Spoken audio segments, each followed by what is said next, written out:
नमस्कार, वैदिक टीवी में आपका स्वागत है। मैं हूँ मेघा।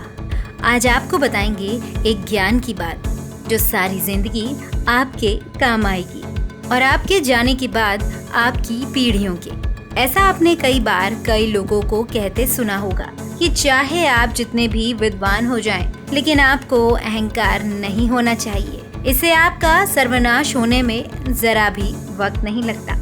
रावण के बारे में कौन नहीं जानता। रावण बहुत विद्वान था। धार्मिक पुस्तकों में उसे प्रखांड पंडित की उपाधि दी गई है, लेकिन अपने अहंकार और अवगुणों के चलते उसके पूरे कुल का सर्वनाश हो गया था। रामायण में अंगद कुमार ने रावण को ऐसी बातों के बारे में बताया जिससे इंसान बर्बादी की ओर बढ़ता है। ये बातें सिर्फ उस जमाने में ही नहीं, आज भी प्रासंगिक हैं और लोगों को जाननी चाहिए। आज हम आपके लिए वही बातें लाए हैं।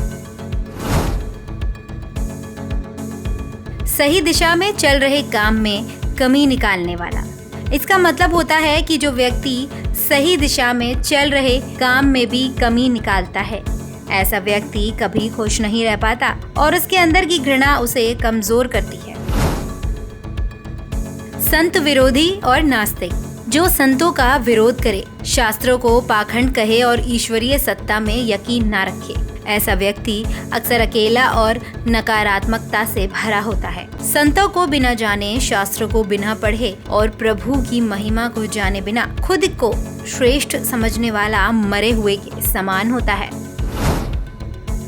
केवल अपना हित देखने वाला। ऐसा व्यक्ति जो सिर्फ अपने हित को देखे, उसी में सीमित रहे, ऐसे लोग समाज और राष्ट्र के किसी काम नहीं आते। इसलिए इन्हें मृत के समान ही जाना चाहिए। काम वासना में लिप्त रहने वाला। जिस व्यक्ति का खुद पर नियंत्रण ना हो, अपनी इंद्रियों के वशीभूत होकर जो पाप करने लगे और काम वासना में लीन हो जाए, ऐसा व्यक्ति समाज विरोधी होता है और मरे हुए के समान होता है। दूसरों पर निर्भर रहने वाला। ऐसा इंसान जो अपने जीवन के हर छोटे बड़े काम और फैसलों के लिए दूसरों पर निर्भर हो, दूसरों पे आश्रित हो, वो भी मरे के समान है, क्योंकि ऐसे लोग समाज के विकास में कोई योगदान नहीं दे पाते। गलत और बदनाम लोगों से संबंध रखने वाला। जो लोग अपने कर्मों और सोच के कारण बदनाम हो, वो भी मरे हुए होते हैं। बुरे कर्मों के कारण ऐसे लोगों से कोई संबंध नहीं रखता, जिस कारण इन्हें समाज का हिस्सा नहीं माना जाता। बीमार रहने वाला। स्वस्थ शरीर में ही स्वस्थ मन का वास होता है। जो व्यक्ति बीमारियों से कभी उबर ही ना पाए, वो भी मरे हुए के समान होता है, क्योंकि जीवित होते हुए भी वो जीवन के आनंद से दूर रहता है। क्रोधी व्यक्ति। जो हमेशा गुस्सा करता हो, वो भी मरा हुआ ही होता है। गलत बात पर गुस्सा करने वाले और बुरे के खिलाफ आवाज उठाने वाले अलग होते हैं। जो लोग स्वभाव से ही क्रोधी होते हैं, उनमें एक अलग तरह की नकारात्मकता होती है।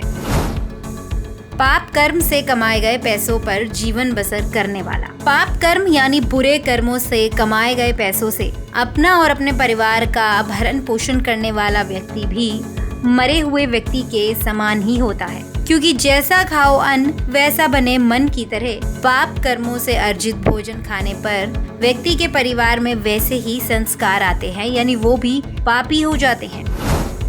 कलयुगी जमाने में हो सकता है इस तरह से बहुत से लोग जी रहे हो, लेकिन अगर हम अपनी आदतें सही कर लें तो काफी हद तक अच्छा जीवन जिया जा सकता है।